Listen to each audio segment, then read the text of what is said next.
All right. Well, let's dive into it, gentlemen. All these odds again are from our friends at Better Edge. Shout out to Better Edge. They're sponsoring this show. All the lines come from them. Go to their website, www.betteredge.com. Use promo code Kyle, DJ, or Pace, any of those promo codes. You'll get $20 added to your account. We're going to have a Kota Capper March Madness contest. So be sure to dive in for that. They also have a free contest sponsored by a whiskey company, and if you win that, you win a free bottle of whiskey. So I don't think there's no complaint about that. You don't have any money you gotta enter in, so it's a free bottle of whiskey. Again, shout out to our friends Greg, Tyler, all those guys at Better Edge. Thank you for sponsoring this show. But gentlemen, let's dive right into it. Let's start with the East region. And let's start with the 116 matchup between the Yukon Huskies and the Stetson Hatters. That game being played Friday, March 22nd at 1:45 Central Time. Yukon finished the regular season 31-3. They won the Big East regular season and conference tournament to get the automatic bid. Meanwhile, the Stetson Hatters finished the regular season 22-12 and won the Ace Sun tournament to get the automatic bid. Line right now is Yukon minus 26.5 and an over-under of 144. So I think it's pretty obvious. I think a lot of us are going to go Yukon here. I think Yukon's one of the best teams in the tournament. I think they're going to be a very tough team to stop this year. As far as betting goes, I really like the over in this game. Yukon is scoring around 81.5 points per game. That three-headed monster they have, Tristan Newton, Cam Spencer, Alex Caravan, very, very talented. But Stetson has a really talented guard, Jalen Blackman, who's averaging 21.5 points per game. He had 43 in the championship. I think there's going to be a lot of points scored in this game. I like the over of 144. Yeah, Stetson obviously got a terrible draw here. The best one seed, that's tough. So clearly UConn's winning this. As far as the spread goes, yeah, let's ride with UConn 26.5. It seems like Dan Hurley, they're going to TCB, which means take care of business. They're going to get it done. You see that, take care of business right away, get it done, and then move on to the next round, focus on the next opponent. UConn, plain and simple. Yeah, Kyle, I'm with you on the over 144. Stetson, their first tourney appearance. They spread you out and they can knock down some threes. They don't play a lot of defense. So, like, if Stetson gets hot, watch out, UConn, maybe. But obviously, UConn's going to UConn, like DJ said. So, I like the over here. I think if Stetson, if they can get hot, they can keep this close. But I do like the over as my number one play.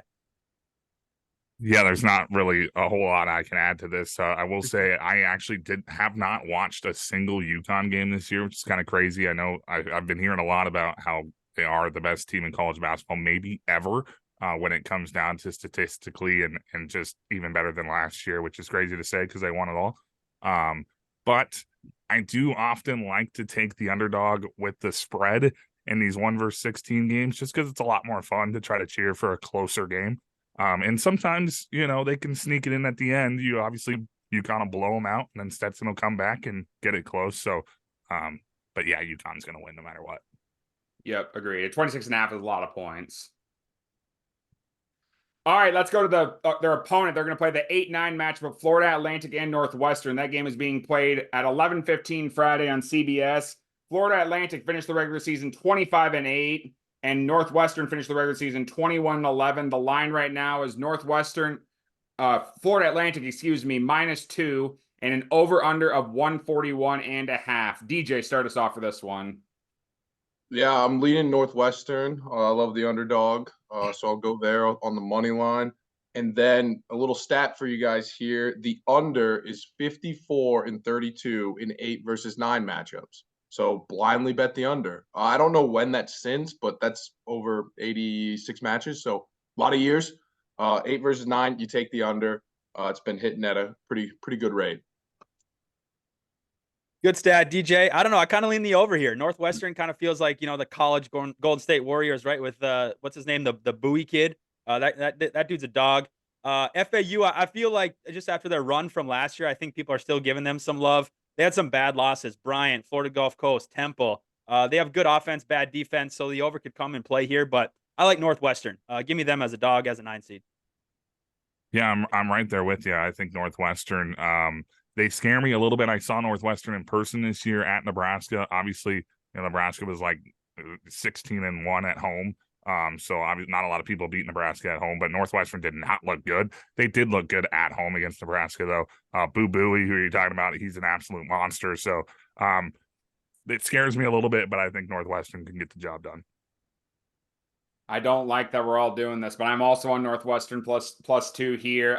You guys said it best. Boo Booey is an absolute stud, 19.2 points per game, 5.1 assists. One thing that's underrated about Northwestern that not a lot of people talk about, they're shooting 39.4% from three. That's insane. Like they're a top 5 team from three. Defensively, they're only allowing 69 points per game. And I think Florida Atlantic is way too high. I think Pace said it best. I think their run to the Final Four last year is kind of in the committee's mind, and I think that's way too high of a seed. I think they should have been maybe like a 10 or 11. So I think it's a little too high of a seed, and I think Northwestern's going to take advantage of that. So I'm going to call this an upset, I guess, and I think we all will. But I'm also going to take Northwestern +2. So that is that. Let's transition now to the 5-12 matchup between San Diego State and UAB. If I can get my notes pulled up here. That game is being played Friday, March 22nd at 12:45 on TNT. San Diego State finished the regular season 24-10, and UAB finished the regular season 23-11. They won the AAC tournament to get the automatic bid. Line right now, San Diego State -6 and an over-under of 138. Pace, start us off for this game. Yeah, one thing I like to pay attention to is obviously experienced guards, right? And both these teams have that. I'm looking back. San Diego State, experienced backcourt. I think they're definitely good enough to win a game here. -6. UAB, they beat Maryland. Drake lost 1 to Clemson. They weren't the best team in their conference, but not a bad squad. Experienced guards on both sides here, but I'm going to lean with San Diego State here -6. Yeah, I agree. I think it's going to be a good game. A lot of people look at the 12-5s and they get excited. This could be an exciting 12-5 just because even though San Diego State obviously made that run last year, it still doesn't seem like a basketball name to see there at the 5. And you would think, maybe this is a 12-5 UAB over San Diego State that you could have. But I think San Diego State is just too good. And I would take the -6 as well, but I'd take them in the game. Yeah, I'm right there aligned with you guys. San Diego State, once again, they're known for their defense, and they once again are proving that. They're only allowing 67.3 points per game. Their opponents are only shooting 41.1% from three and only shooting 30.5% from three, 41.1% from the field. And UAB likes to win with their offense. And I think San Diego State's defense is going to be a little too tough for them. I know Polk said a lot of people might be looking at a 12-5 upset. I don't think that happens here, so I'm right aligned with you guys. I'm also taking San Diego State -6, and I'm taking them straight up. Yeah, I got San Diego State straight up. I'm actually going to go UAB here, though. San Diego State is a gritty team, and they're going to find a way to win this game, but it's going to be close. UAB's talented. If they get a better draw at the 5 seed, I think UAB has a chance to upset them like the typical 12-5 matchup is. But San Diego State's a different monster, and they have such good experience. So I think San Diego State wins, but I do like UAB to cover. Okay, sounds good. Hashtag thank you, DJ, from saving us from a group send. You're welcome. Alrighty, sounds good, gentlemen. Let's transition now to the 4-13 matchup of Auburn and Yale. That game being played Friday, March 22nd at 3:15 on TNT. Auburn finished the regular season 27-7. They won the SEC tournament to get the automatic bid. On the flip side, Yale won the regular season 22-9. They won the Ivy League conference tournament at the buzzer to get the automatic bid. The line right now, Auburn -11 and an over-under of 140. Polk, start us off for this game.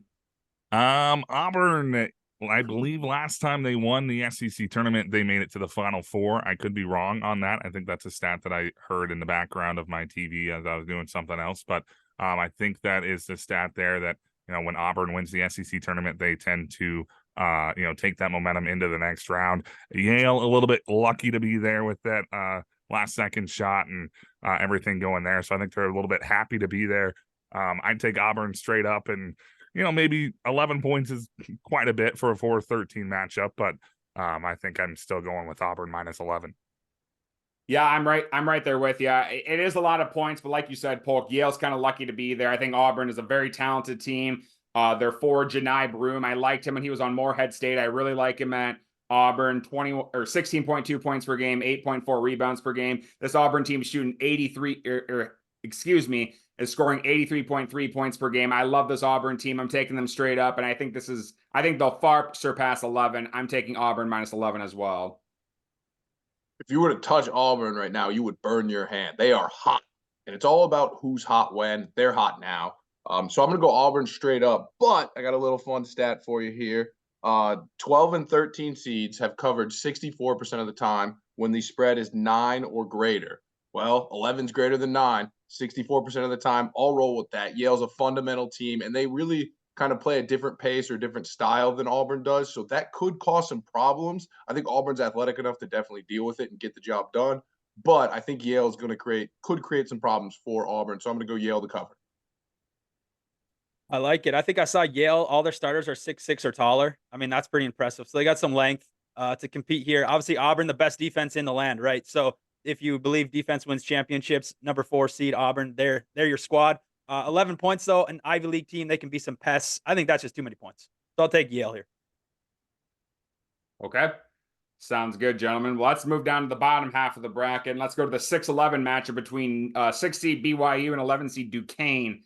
That game being played Thursday, March 21st, 11:40 on True TV. BYU finished the regular season 23-10, and on the flip side, Duquesne finished the regular season 24-11. They won the Atlantic 10 conference tournament to get the automatic bid. The line right now is BYU -9 and an over-under of 142. I'll be honest, Duquesne, it's kind of a bad win. I think they had a bad pathway to the Atlantic 10. They didn't play some very good teams. Weren't very impressive in the Atlantic 10. I think their best win in the A10 tournament was against VCU. I know they're a pretty decent defense, but I don't think they've seen anything like this BYU offense. They have 4 players, BYU does, averaging double digits. Jackson Robinson, very, very solid player. I think this is a very easy double-digit game. I think Duquesne just had a bad conference win to get the automatic bid. They were a bid stealer. I'm taking BYU -9. Not so fast, Kyle. Duquesne is hot, and I'm glad you pronounced their name first, or I would have botched it. Duquesne is hot.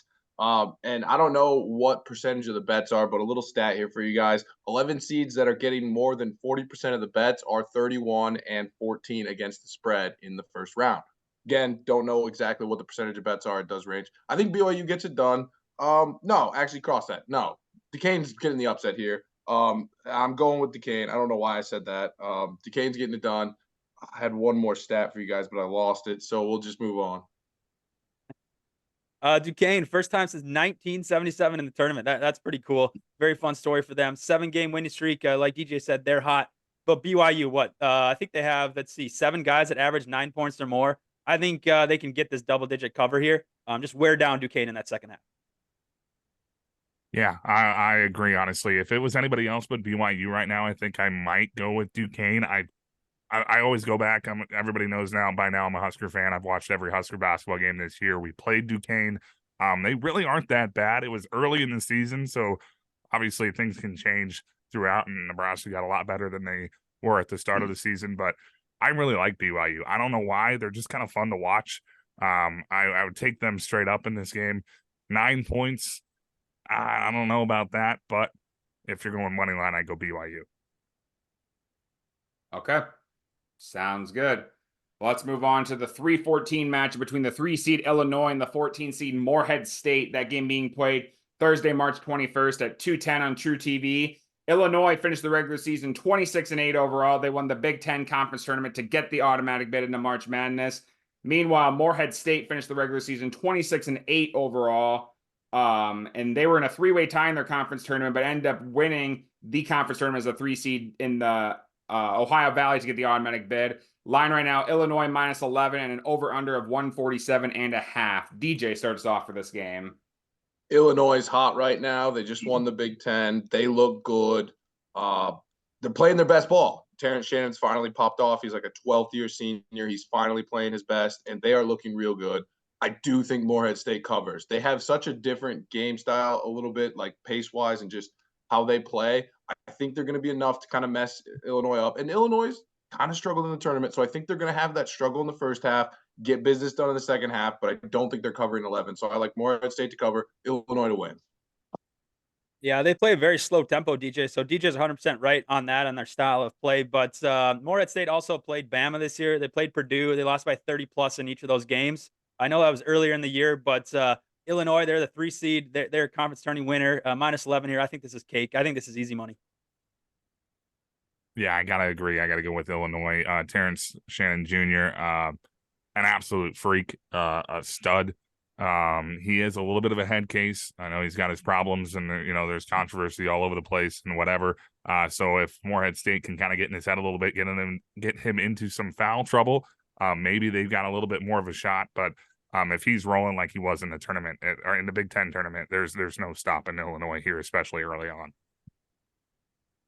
Yeah, I can see why you guys say that. I know you guys talked a lot about the pace that Morehead State plays. I think that pace is going to come into factor. I think 147.5 is a lot of points, so I truthfully like the under in this game. Morehead State is also a very talented defensive team, one of the best teams statistically in the country on defense. They're allowing only 65.7 points per game. And this game, like if you think about the offenses both these two teams have, in a way you might think over, but I think that's kind of like a trick and a March Madness trick. So you do the opposite of what you think should happen. So I'm going to take the under of 147.5 in this game. But if I had to pick a team straight up for my bracket, I'm also going to take Illinois.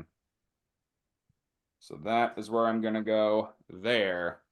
Let's transition now to the 7-10 matchup between Washington State and Drake. That game being played Thursday, March 21st at 9:05 p.m. on True TV. Washington State finished the regular season 24-9 overall. And Drake finished the regular season 28-6. They upset top-ranked Indiana State in the Missouri Valley Championship to receive the automatic bid. Line right now, the 10 seed Drake favored by 1.5, and the over/under is 138. Pace start us off for this game. Washington State, kind of a fun story. Hasn't made it since 2008, I believe. Second tallest team in the nation, going up against Drake, who is one of the better teams rebounding the basketball, according to Ken Pom. I'm going to fade Drake, though. I feel like every year they're in the tournament, I end up taking them, and they just kill me every time. So I'm going to stick with the 7 seed and the underdog, Washington State here. Yeah, see, that's where I get into some trouble too here, because I think I'm going to go with Drake, although Washington State is very intriguing. They're obviously playing pretty angry. They're one of the schools that is left out of this whole conference realignment, and they've kind of been playing with a chip on their shoulder, not only in basketball but also in football. But I don't know. I feel like Drake is just going to have some. I believe this game is being played in Omaha, so I think there's going to be a lot of Drake fans there. And they're really going to want to get to that next round. A little foreshadowing here to possibly play Iowa State, which could be a big old Iowa day without the Hawkeyes, which would be pretty cool to see from my point of view. So I think Drake's going to be maybe looking ahead a little bit, but I think they'll get this win here against Washington State. Yeah, I'm right there with you, Polk. I really like Drake a lot. They have some unfinished business from last year in the tournament. If you guys remember, they were up at half in their first round matchup and did end up going to lose. So I think they have some unfinished business here. I really, really like Tucker DeVries. I think he's one of the top scorers in the country, scoring 21.8 points per game. Drake as a team is scoring 80.3 points per game. And I think this is a classic 10-7 upset, and I think it happens here. So I'm taking, with Polk, Drake minus 1.5 and Drake straight up. Yeah, I love Drake here. Being in Omaha, there's going to be a lot of fans. Ticket prices are berserk right now. They are absolutely stupid because of all the local teams in Omaha. Drake got a bad draw last year with Miami. The only thing that's concerning to me is in the round of 64, 7 seeds have covered 62% of the time when the spread is -5 to 1.5. It's in that range right now, but I'm still going to go with Drake. They're a scary team. Tucker DeVries, I don't know. This team has potential to do some dangerous stuff. Whether they do or not, I don't know. Going Drake here.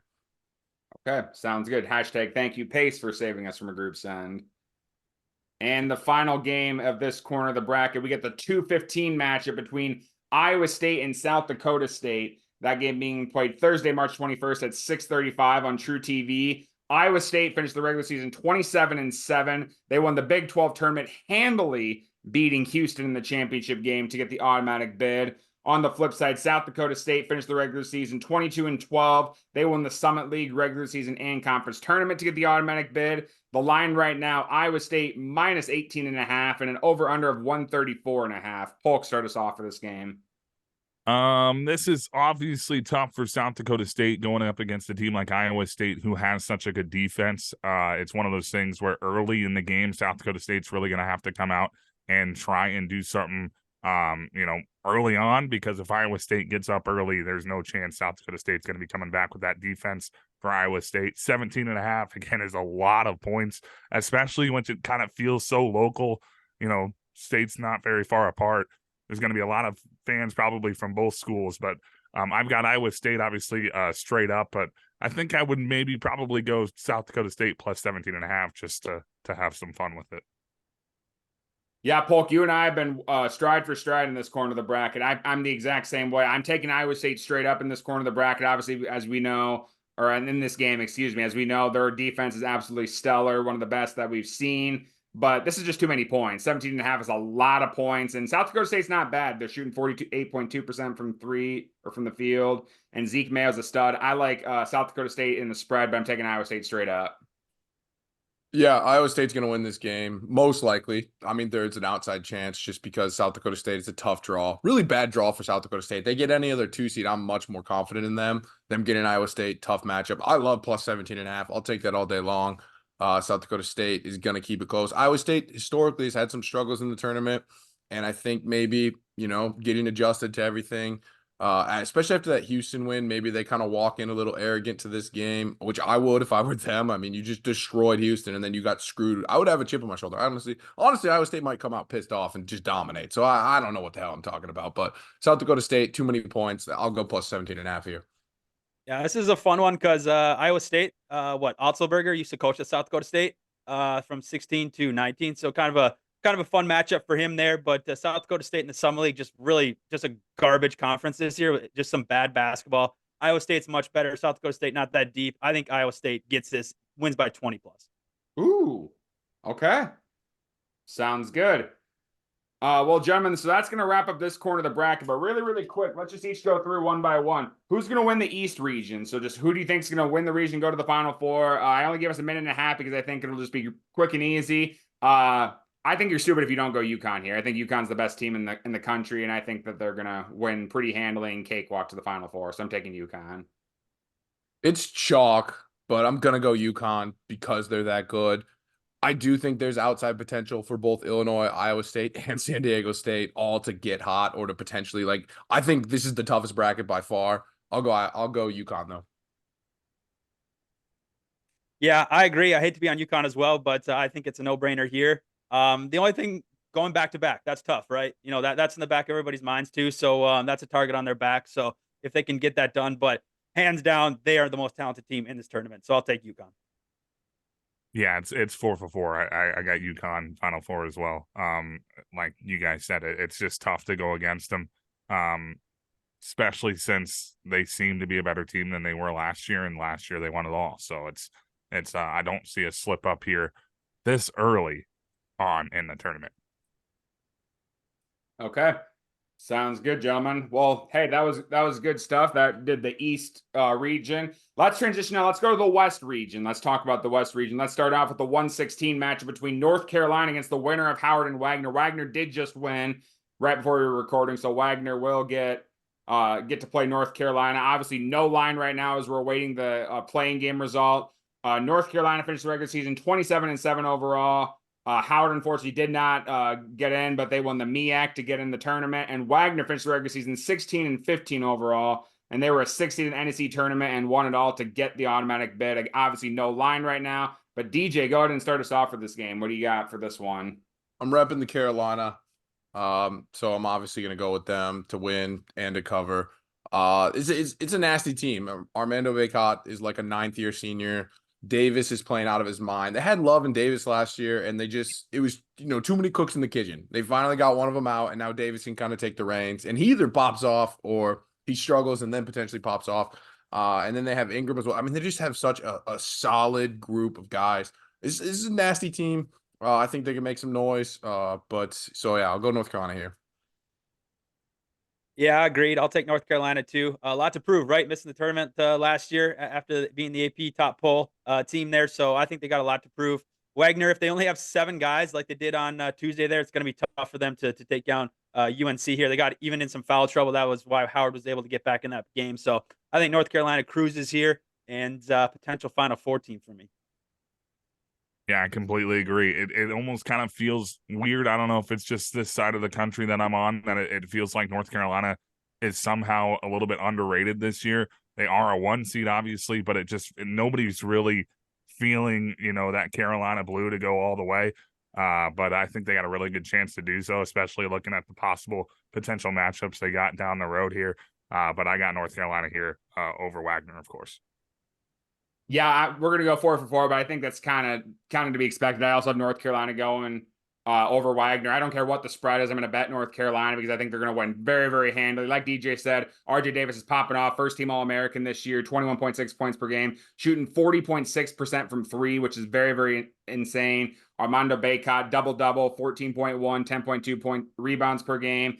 This is a solid UNC team, and I also will have them going very far in my bracket, but I'm going to take them against the spread, and I'm going to take them money line in March Madness.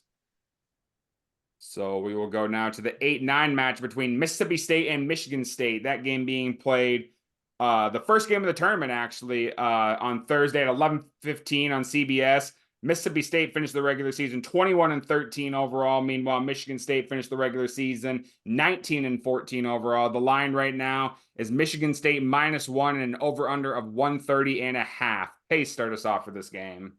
Yeah, this was a tough one for me. Obviously, Michigan State, you got the coach, right? So, you know, March Madness coaching is huge in that. But to Mississippi State, 4 seniors and a freshman, that Josh Hubbard kid, the freshman, they lean on him pretty good. So, you know, is it too much pressure for a freshman to come through here? But, you know, he's got some help on the outside with those 4 seniors. So I like Mississippi State here as the underdog. Yeah, I think the basketball play here is Mississippi State taking it over Michigan State. I'm not happy to see Michigan State in there as a 9 seed at 19-14. I know they played a really tough schedule to start the year. They didn't win any of those games. You know, if a team like Nebraska had that schedule, played those games, came out 19-14, we're not in the NIT. Michigan State is in there as a 9 seed. I think taking basketball away from it, vibe-wise, I think Michigan State wins this game. I think a lot of people are like me. They're mad that they're in there as a 9 seed. I think Coach Izzo and Michigan State could go on a little bit of a run just to make it a story out of it, saying, hey, you know, the committee was right by putting us in here. So I'm going to go with Michigan State. Yeah, I think I'm going to go Mississippi State as far as betting goes. I think ever since the Bulldogs have gotten Tolu Smith back, they've been a much better basketball team, and I like them a lot in this game. As far as the betting play goes, I'm going to take the under of 130.5. These are two solid defenses that are allowing 69 points per game and 65 points per game, respectively. And 62% of the public is betting on the over. And in March, the public is a bunch of idiots or a bunch of people that haven't watched college basketball until March. So I'm going to fade the public a lot. I'm going to take the under in this game. Yeah, Kyle, as I previously mentioned, 8 versus 9 matchups. The under is 54-32. So I like the under here. You just got to blindly bet it. As far as betting wise, Michigan State has such a high ceiling, low floor, and Mississippi State more consistent, higher floor, lower ceiling. I'll go with the high floor, lower ceiling Mississippi State here, but I would not be surprised if Michigan State wins this and then almost beats North Carolina. I would not be surprised. They're that type of, they have the potential. Whether they do it or not, up for grabs. They're trash though, dude. They are, dude. Their floor is so low. Yeah, they're so bad. I've seen so many tweets that have said January, February, Izzo. So we'll see if that comes to fruition. But anywho, let's go on now to the next matchup, the 5-12 matchup between St. Mary's and Grand Canyon. That game will be played on Friday, March 22nd at 9:05 p.m. It's the last game of the first round. St. Mary's finished the regular season 26-7 overall. They won the West Coast Conference regular season and conference tournament to get the automatic bid. Meanwhile, Grand Canyon finished the regular season 29-4 overall, and they won the WAC regular season and conference tournament to get the automatic bid. Line right now, St. Mary's -6 and an over-under of 131.5. Polk, start us off for this game. I'll be completely honest. I haven't seen any of these two teams play. Grand Canyon is a very favorite that everybody loves as the 12 seed. This is a 12/5 that I think a majority of people think that they're smart by taking Grand Canyon over St. Mary's. I'm probably going to go with Grand Canyon just because of all the hype that they've got behind them.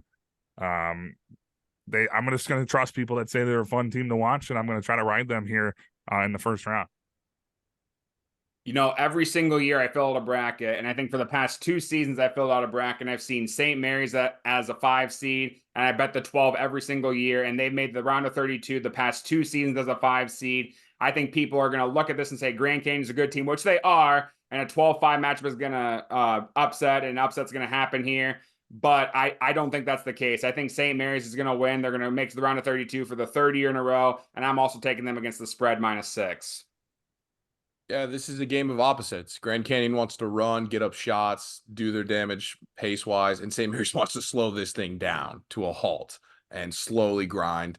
I got to go Grand Canyon here, just as Polk mentioned. They're the fun team, and I hate St. Mary's. Join a real conference. So yeah, I'm going Grand Canyon here, but I wouldn't be surprised if St. Mary's ekes out a dub like they did. So I'll take Grand Canyon money line and the +6. But it's really who determines pace, like who wins the pace battle. If it's a slow game, St. Mary's is going to win. If Grand Canyon's hitting their shots and running pace, they're going to smoke St. Mary's. So it's just really who wins the pace battle. Yeah, I love it. If you talk about teams that are hot, St. Mary's, since December 5th, I think they've only lost twice. Not a deep bench, but the top 3 in offense and defensive rebounding. Grand Canyon loves to crash the glass. I think it's going to be a physical game, so I'm going to lean the under here. Ooh, okay. I like that pay. I like that play too, Pace. I think I might tail that as well. What's your money line pick? St. Mary's. I think they get it done. Okay, so that's a totally split panel then. So I like that. So, all right. Let's go on to the 4-10 matchup between the 4-seed Alabama and the 13-seed Charleston. That game being played Friday, March 22nd at 6:35 on True TV. Alabama finished the regular season 21-11 overall. Meanwhile, the College of Charleston finished the regular season 27-7 overall. They won the CAA regular season and conference tournament to get the automatic bid. The line right now, Alabama -9.5 and an over-under of 172. 172. Out of principle, I'm betting the over. I just out of principle, I have to bet the over. That's just so many points. I have to bet the over out of principle. But as far as a play goes, I think 9.5 is a lot of points. I do think Alabama does get the win, but I think they might win by like 3 or 4 or something like that. So I like Charleston against the spread, but I like Alabama straight up. Maybe even a little parlay action where you do like Charleston in the spread and Alabama money line. I don't hate that, but I like Charleston against the spread here. I'm going to bet the over out of principle, but I'm taking Alabama straight up. Yeah, as previously mentioned, in the round of 64, 12 and 13 seeds have covered 64% of the time when the line is 9 or larger. This is 9.5, which is larger than 9. So I will take Charleston to cover. I'm also going to get wild here. Charleston's going to win. Charleston money line. Alabama likes to high fly and play, and that sometimes works in the tournament, and sometimes that can be, if you're not having a great shooting day or if you're struggling, that can be tough. Also, 16 times in the last 18 years, a 13 seed has beaten a 4 seed. So this is going to be one of mine that I'm going with, the 13 seed. Love it. Yeah, I'm kind of riding there with Kyle. I think the over should be the play here. Charleston loves to score points. Both these teams don't love to play defense. But I'm going to take the under here just because what if they don't come out and start hitting shots? The live under is going to drop 20 points. So might be something you can jump in live if you do like the over, in my opinion. I like Charleston here. I think I don't think it's crazy for DJ to take a money line. So I'll take them on the spread, maybe sprinkle money line. Alabama lost 4 of the last 6 games. So they're definitely not playing their best basketball in March here. So I'll go Charleston. Yeah, I'm kind of right there with you guys, but I do think Alabama is going to win the game. They have been a little bit disappointing this year. Coming off last year, they had a lot of controversy last year, and they thought maybe this year was going to be the year they kind of bounce back and have a heck of a season, and a little bit disappointing in the SEC. But I think they'll come out and play well. Charleston will give them a run for their money. I think it'll be a 7-8 point game, but I think Alabama wins. Okay. Sounds good. And just for the record, Pace, I have no handicap on the total. It's just so high, I have to bet the over. No, I totally get that, and I want to because everything points to the over. For me, it's just kind of an in-game over. Yeah, that's fair. That's fair. Like live bet it or something like that. Yep. That's fair. Okay, let's go to the bottom half of this bracket. Let's go to the 6-11 matchup between Clemson and New Mexico. That game being played Friday, March 22nd at 2:10 on True TV. The Tigers finished the regular season 21-11 overall. Meanwhile, the Lobos finished the regular season 26-9 overall. They were a 6 seed and won the Mountain West Conference tournament to get the automatic bid. Line right now, the 11 seed is favored, -3.5 and an over-under of 150.5. DJ, start us off for this game. Yeah, I really wish New Mexico wasn't favored. I really thought they were, when I saw them, I was like, oh, yes, I'm going to bet them. And then, they came out to be the favorite. I'm still going to ride with it. An 11 seed has made it to the second round every year since 2004. So one of them's got to do it. I like New Mexico. They got a good senior point guard. I don't know if he's a senior point guard, but their point guard's really, really good. In addition, this is a wild stat I have. If I could find it, why did I lose it? I lose it every fucking time. The 11 seeds getting more than 40% of the bets. are 31 and 14 against the spread. And then on top of this, 11 seeds are 26 and 26 straight up, with 92% being underdogs. This is actually one of the rare non-underdogs. So give me New Mexico. Give me the 11 seed. I like it. Roller coaster of a season for New Mexico. Yeah. If you're a Gophers fan, I'm sure Polk knows this. Patino's son out there in New Mexico. Gophers fans kind of kicking themselves right now. I wish they kind of had him back. But Clemson, they got some good wins. They got some bad losses too. Notre Dame, BC, Georgia Tech, Miami. Memphis, one of the taller teams they are, however, in college basketball. But I think, New Mexico, I'm right there with you guys. Like, I hate them that they're being favored, but they're favored for a reason. I'm going to take New Mexico here straight up. Yeah, talk about the Gophers. They went from wanting to fire their head coach to crowning him halfway through the season to wanting to fire him now at the end of the season. They'd love to have Patino back. Ooh. But New Mexico, yeah, it's one of those things where I think they're a pretty experienced team, if I'm not mistaken. They've got a lot of seniors on that squad. Clemson, I don't know a dang thing about Clemson, to be completely honest. As a 6th seed, I feel like I should know a little bit more about them. But it's just one of those, everybody seems to know that New Mexico is going to win this game. 3.5 is kind of crazy for an 11-6 matchup, but I got New Mexico as well. Yeah, you guys took most of my points, so I'm not going to take too much time here. But basically, my mindset is the hot team going into March. I like to bet them over teams that are kind of cold. New Mexico's hot going into March. Clemson is cold. Like you guys said, I hate that they're favored, because I was going to take them no matter what. But because they're favored and because I was going to do it anyways, I'm going to take New Mexico straight up and against the spread. And that is where we'll go there. So let's go on to the 3-14 match between Baylor and Colgate. That game being played Friday, March 22nd at 11:40 on True TV. Baylor finished the regular season 23-10 overall. Colgate, the toothpaste brand, finished the regular season 25-9 overall. They won the Patriot League regular season and conference tournament to get the automatic bid. The line right now, Baylor minus 12.5 and an over-under of 138.5. Pace, start us off for this game. I'm smashing the over here. Baylor plays bad defense. Colgate likes to shoot threes. They probably have a better defense than Baylor, but give me the over here. And to advance, I just think there's too many points. Colgate's been to this tournament 5 out of the last 6 years. They're experienced. I don't know why their head coach hasn't left yet. He just must love it there, but I'm going to take Colgate here plus 12.5. Yeah, I think 12.5 is a lot of points. I think Colgate can cover that. I would take Colgate against the spread, but I do like Baylor to move on. The Big 12 was just an absolute gauntlet this year. It's crazy how good that conference can be if it wants to be good, which it was pretty darn good this year. So I got Baylor moving on, but I think it's going to be a pretty close game, especially if Colgate can come out shooting as well as they can early on in the game. I disagree with you guys slightly. I'm also going to take Baylor to advance, but I think this is going to be a blowout. Colgate every single year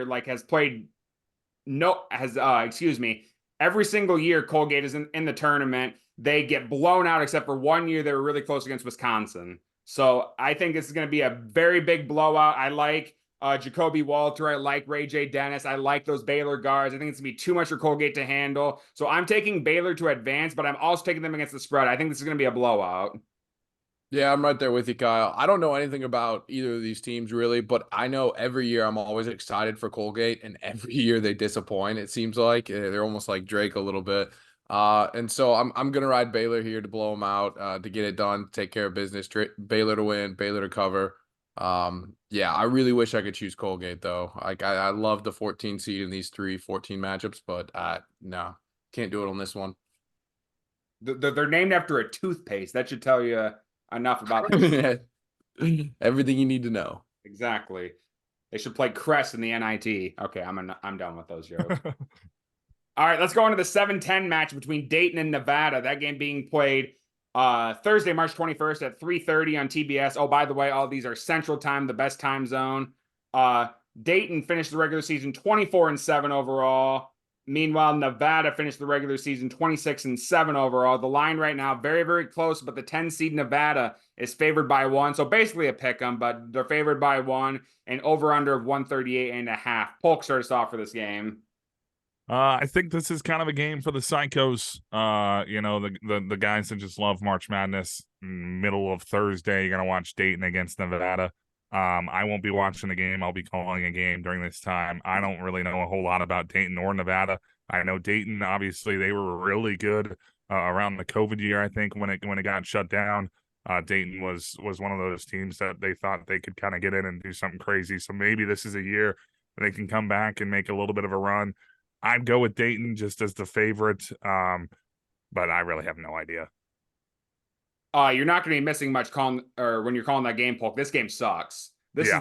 is the worst game of the first round by a large margin. I promise you, if there's other games going on during this time, I will not be watching this game. This game absolutely sucks.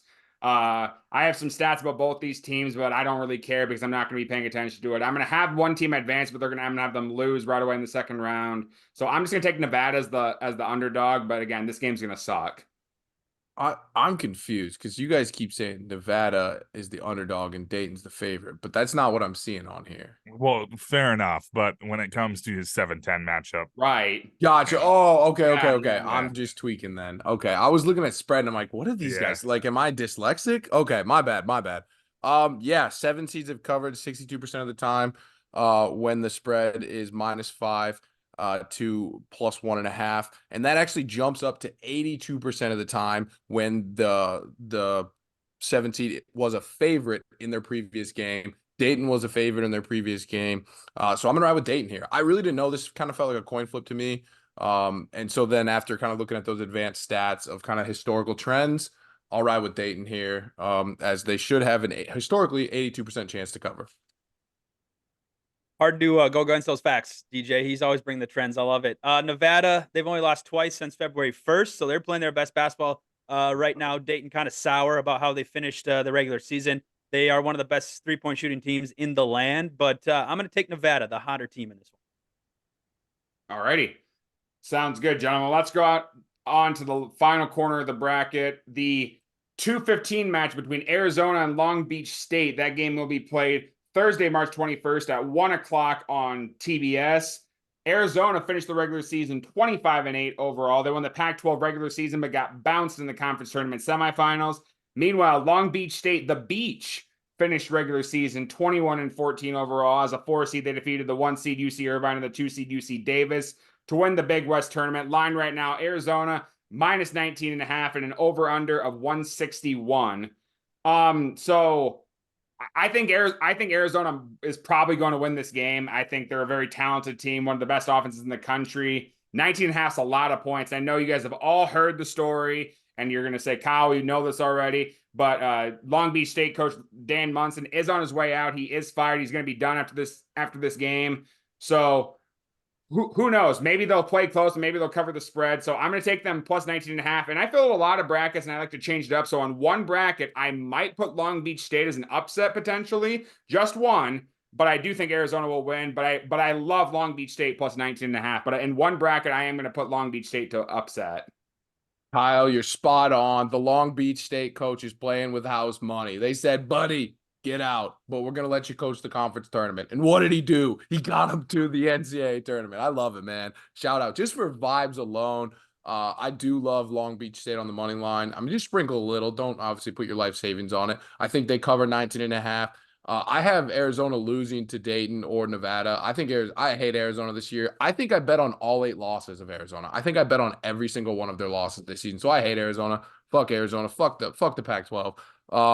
So yeah, I'm riding Long Beach State plus 19.5. I'll go Arizona to win, but I would not be surprised if Long Beach State won.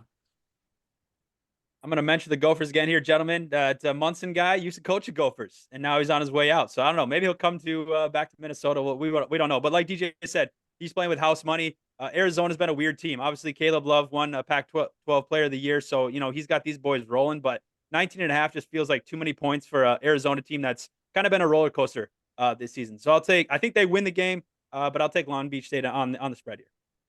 Yeah, I kind of agree with everything you guys said. Long Beach State, I think, will cover the 19.5. Arizona's kind of gotten away with being a habitual early exit the last, I don't know how many years. It feels like everybody always picks Arizona to go very far. They're a number 2 seed. They're supposed to go far again this year. They always tend to tend to lose early on, which also pisses me off because I picked them to go pretty far. I would like to see a Caleb Love game against UNC down the road, but I could see them being upset here early on, which would be pretty upsetting. But I got Arizona winning this game. Long Beach State covering. All righty, gentlemen. Sounds good. Well, that'll do it. So really quick, who do you guys got winning this corner of the bracket? DJ, we'll start with you. Call me a pessimistic, but if I choose UNC, they're getting bounced by Michigan State in the second round. So I'm not choosing UNC. I'm choosing Baylor. Like I mentioned, I hate Arizona. Don't love Alabama. Hate St. Mary's. And I don't want to choose UNC because I just, if I do, they're not winning. So I just can't choose them. If I choose Baylor, UNC will win. So that's my logic. Reverse psychology, Baylor. I love it. I got UNC, so I'll take DJ's team here. A sneaky team for me is New Mexico. If they can get past Clemson there, I think New Mexico can do some damage against Baylor, and who knows what can happen after that. But if I had to put money on it, I'll take UNC. Yeah, I'm right there with you. I've got UNC coming out of this side of the bracket. Like I said, I don't know if it's just the media that I've been consuming or not consuming, but no, it just feels like not a lot of people are talking about North Carolina, which I think is a good thing for them to just kind of get in there, play basketball. Once they eventually, if they do run into that Arizona side of things, then they'll be talking about them. But other than that, I think UNC has got it. Okay, sorry about that. I hit the button accidentally, but yeah, I got UNC as well. I got UNC as well. Pace actually took must have my notes or something like that, because I also had if UNC doesn't win, a sneaky team as New Mexico. I think they could very well make it to the Final Four as well, but I am going to take UNC.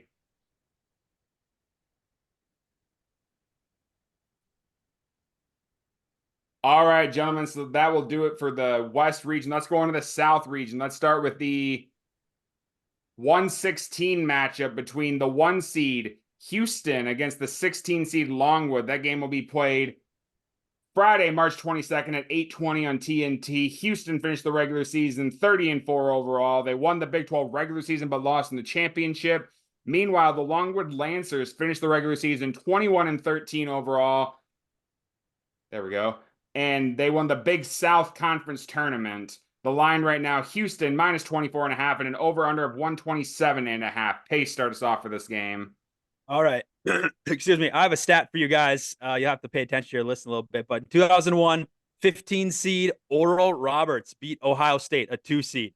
2022, a 15 seed St. Peter's defeated number 2 Kentucky. And in 2023, Farley Dickinson beat Purdue, right? Now you have a team called Longwood. All right. So if you were listening there, you'll see a little trend there. You have Oral, Peter, and Dickinson, and now you have Longwood. Houston wins this game. Longwood makes the cover, though. That is top tier analysis and research there from that one. But I think I agree. I think Houston, obviously, this can go one or two ways. They're either going to come out absolutely pissed off about the Big 12 championship against Iowa State, or they're going to come out and, well, I think they're going to come out pissed off either way. They're either going to be pissed off and they're going to absolutely crush Longwood, or they're going to be pissed off and be frustrated and play frustrated, which isn't a good thing. And Longwood will be able to take advantage. I think it's going to be the latter, which I think I used that right.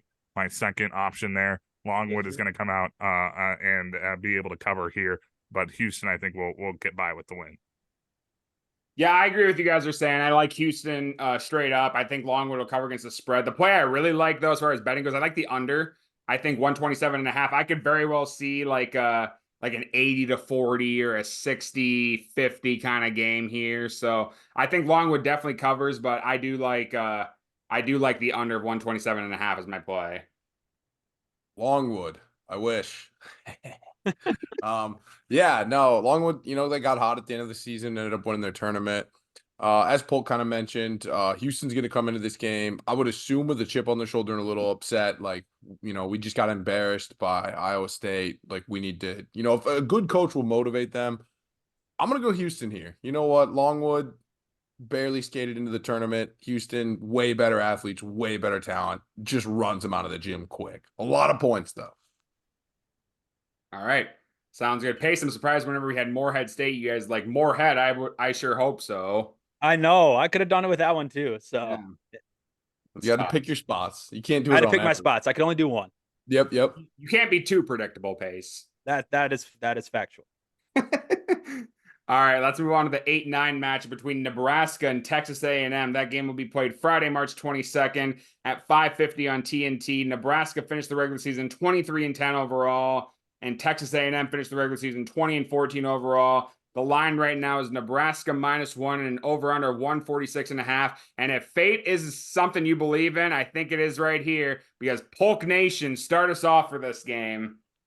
There's a huge storyline in Nebraska about this. Our AD Trev Alberts just decided to get up and leave and go to Texas A&M 2 weeks ago or a week ago. And all of a sudden now we're playing them in the NCAA tournament, men's and women's. So there's a little bit of bad blood there just inside the state, really nowhere else. Keys to the game, we have to rebound the hell out of the basketball if you're Nebraska. Texas A&M can really rebound it. Give Keisei Tominaga the ball early on in the possession, because they're going to hound him like they do Steph Curry off the ball. And Keisei is not built like Steph Curry. He is the Japanese Steph Curry, but he's about 6'1", a little bit more frail than Steph even is. So got to get him the ball early. I like Nebraska, of course. I got to ride with Nebraska over Texas A&M. Give me the Cornhuskers. All righty, sounds good. Yeah, I know Polk's heard this a million times. Everyone has Nebraska the only Power 6 school to not win a conference or NCAA March Madness game. They're very balanced offense, shooting about 77 points per game. If you listen to the college basketball preview show, Polk mentioned his name, Keisei Tominaga, absolute stud this year. 37.2% from three. I hate doing this as an Iowa fan, but I always bet with my mind and not my heart. So I think this is the first win in school history. I'm also going to take Nebraska -1. I'm the opposite of Kyle. I prefer not to use my mind. It only gets me in dark, bad places. I'm going with Texas A&M. Fuck Nebraska. No, sorry, Polk, but it is what it is. You got to get state rivalries. Our corn's better. Texas A&M, they're just more athletic, and I'm really down on the Big Ten. I really don't like the Big Ten. Like, other than Purdue, which they've been shown to be very fraudulent.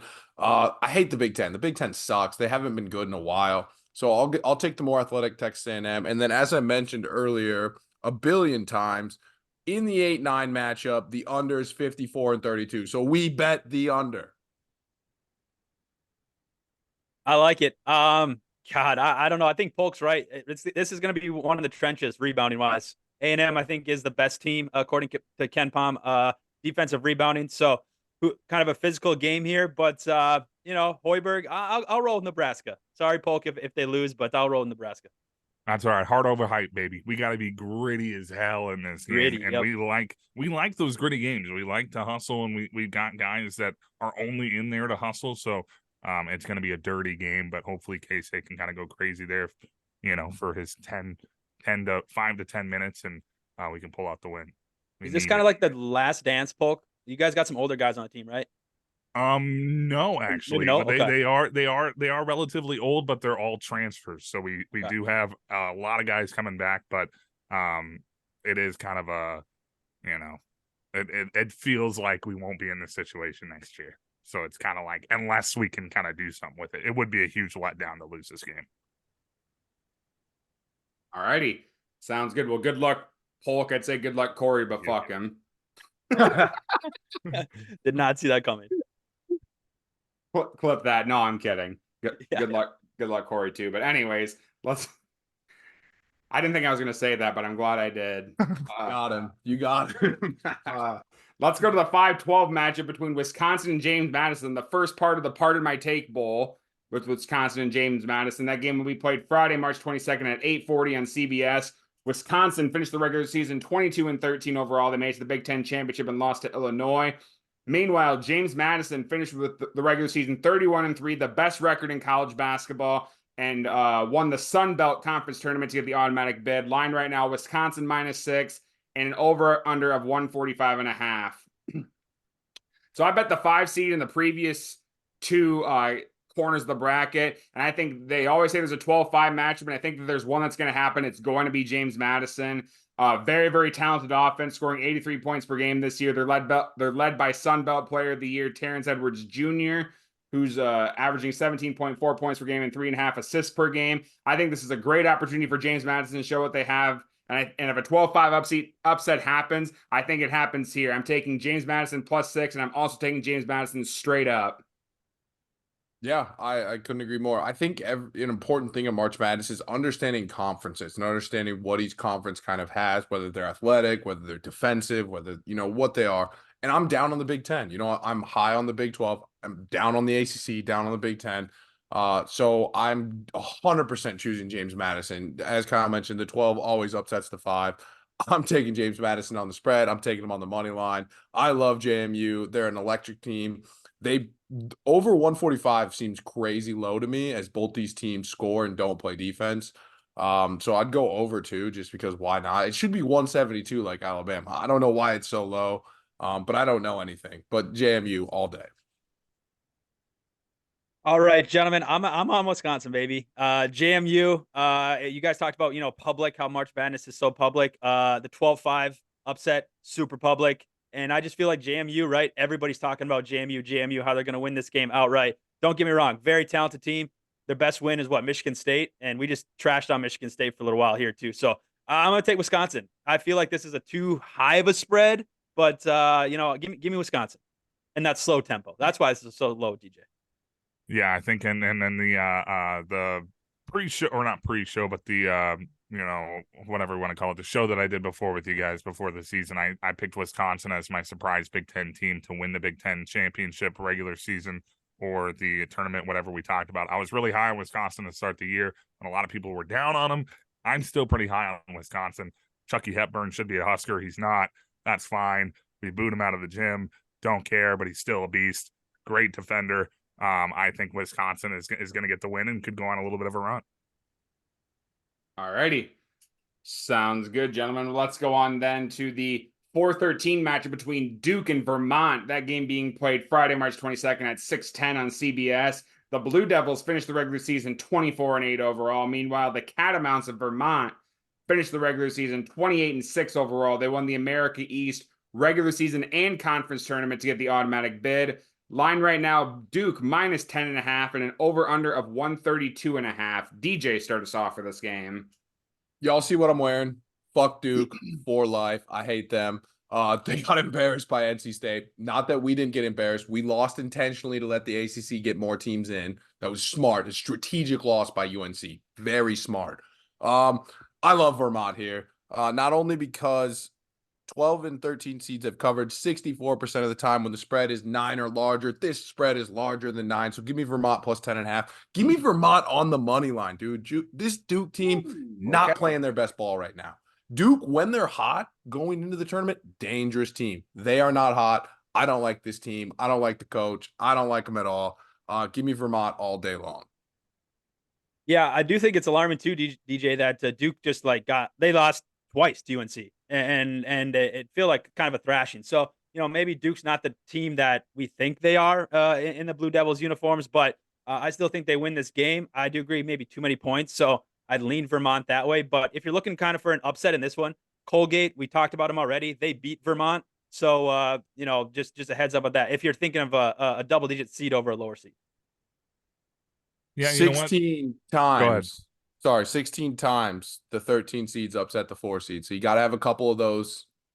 Got to have a couple of those in there. In the last 18 years, 16 times. Just noting it. Yeah, we know you're really pushing here for a Duke upset, but I do think Duke's going to win this game. It is one of those where if you want to go off of vibes, you're talking about Duke maybe not playing their best basketball right now.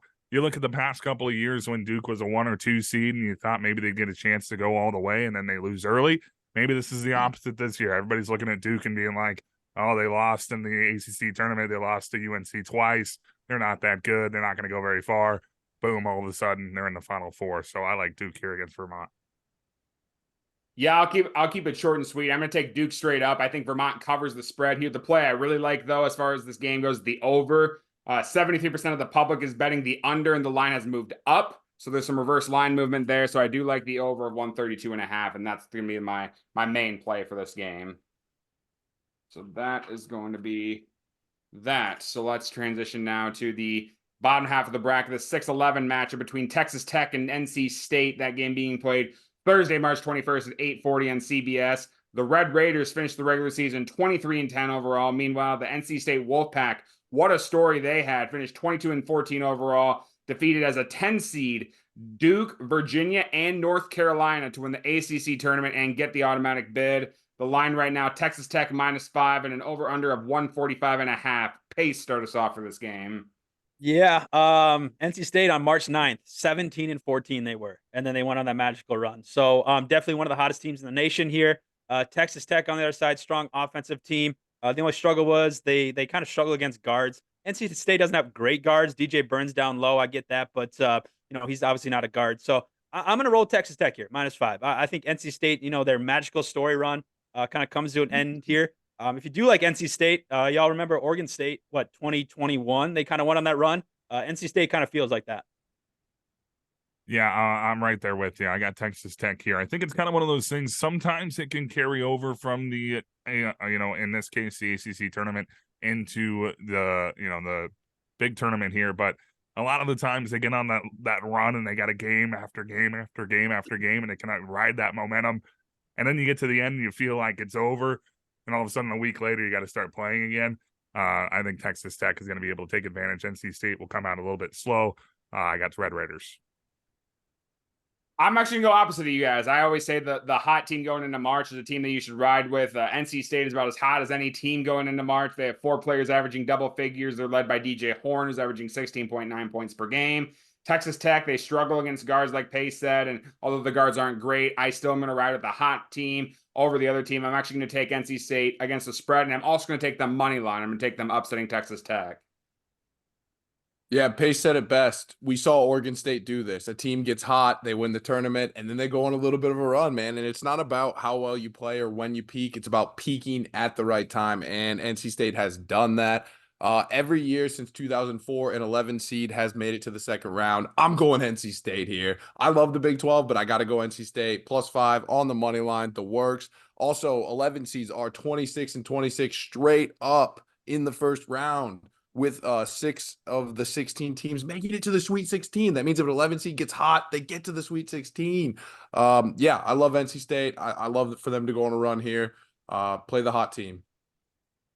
All right. Also, UNC lost on purpose. I don't know if you guys got that. UNC intentionally lost to get another ACC team in. I just want to get that on the record. for gambling reasons, and then they made a shitload shitload of money. They made a shitload of money. They, as myself, were on North Carolina State +370, paid out very fast. Yeah, can't wait for those banners to be taken down in a couple of years once they win it all. All right, gentlemen, let's move on now to the 3-14 match between Kentucky and Oakland. That game will be played Thursday, March 21st at 6:10 on CBS. Kentucky finished the regular season 23-9 overall. Meanwhile, the Oakland Golden Grizzlies finished the regular season 23-11 overall. They won the Horizon League regular season and conference tournament to get the automatic bid. The line right now, Kentucky -12.5 and an over-under of 163. Polk start us off for this game. This is going to be probably the craziest thing I think I say all night long, but Kentucky, John Calipari, I think would take a whole lot of heat here if he does not perform well in this tournament. And I think there could be some Kentucky fans that are calling for a change, especially if he loses this game here against Oakland. But if he doesn't perform well, if they don't perform well in this tournament, it feels like Kentucky hasn't been good since like 2014, 2015. And I mean, for Kentucky basketball to be Kentucky basketball, like that is not good. So Calipari needs a good tournament here. I don't think he needs it. He'll be back next year probably no matter what. But I just, for the sake of Kentucky basketball, I think they need to make a statement. I'm going to go Kentucky here, -12.5, and I've got them going pretty far, to be honest. Yeah, I'm right there in line with you, Polk. Calipari's a scumbag, so he deserves all the heat that he can get. So I'm not gonna give him any sympathy either. But that offense for Kentucky's on killing it right now. 89.4 points per game, shooting 49.7% from the field and 41.2% from 3. That is insane. This Kentucky Wildcat team is very, very solid. Like Polk said, Calipari needs a good win here. I also like Kentucky -12.5, and I like the money line. Not so fast, Kyle. This is all Oakland. This is the upset bracket for me. I got JMU, I got Vermont, I got NC State. I have fucking Oakland winning this shit, dude. I'm telling you, this is the upset side of the bracket, and Oakland is getting it done. Kentucky overrated all year, have not been that good. Everyone hyping them up. What did they do in the SEC tournament? They choked. Oakland, Oakland, Oakland. Get it down. Remember it. Upset bracket, the South region. Just choose all upsets. Everything DJ said, I will say the same damn thing. I'm all over Oakland here.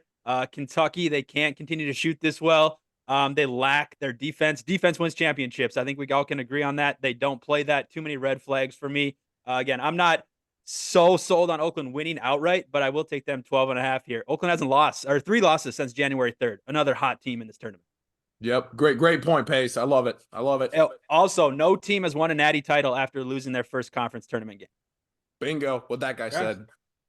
Okay, we'll see. That's another notch on the Calipari belt that everybody hates is going to be that right there. Yep. No, you are correct though, Polk. If Calipari loses this game, there will be fans calling for his head. So we'll see. All right, well, let's move on to the last 2 games of this corner of the bracket. We got the 7-10 match between Florida and the winner of Boise State and Colorado. No line in this game because we're still waiting on the playing game results. Florida finished the regular season 24-11 overall. Boise State finished the regular season 22-10 overall, and Colorado finished the regular season 24-10 overall. I don't think that I don't know, actually, to be honest, what I'm going to do for this game, because I really am going to be curious about the playing game, how that goes. If Colorado wins, I'm going to take Colorado to upset Florida. I think Colorado matches Florida's tempo really well. I think that offensive style matches Florida really well, so I'd take Colorado if they win. If Boise State wins, I'm going to take Florida. Sorry, Pace, I know you're a Boise State guy, but if Florida wins, I think Florida's offense is going to be a little too much for Boise State to handle. So it depends on the playing game for me. If Colorado wins, I'm going to take Colorado. If Boise State wins, I'm going to take Florida. Since the first 4 was added to the tournament, every year, one team from the first 4 advances to the second round. It's going to be the winner of this game. I don't care if it's Boise State. I don't care if it's Colorado. Whatever team wins this matchup is going to beat Florida. Florida just lost their dude. They watch his legs snap like that werecat. It's not good for Florida right now. Yeah, it's not. I just promise you, one of the first 4 teams has to win, and it's going to be this one. I love Boise State, Colorado on the money line, on the spread, the works. Get them in, hit them, and hit them hard. The passion, I love it. I'll take Boise State here. Again, this is probably a heart play, overhead play for me, just because I like the Broncos, but they straight got screwed. To be in a play to play into a tournament that they were good enough to be, heck, they're 26th in the net rankings. They beat the 5 seed St. Mary's already this year, so they've had a tough non-conference schedule. They've played well all year long, so I thought it was super disrespectful for them to have to play into this tournament. But I think they can beat Colorado. And I honestly think they could beat Florida. And I know this is a hard overhead pick for me, but Boise State, I think they got a little chip on their shoulder for being in this game, so watch out for them. I'm going to Florida. I think Florida is going to rally behind their guy that exploded his leg for at least one game.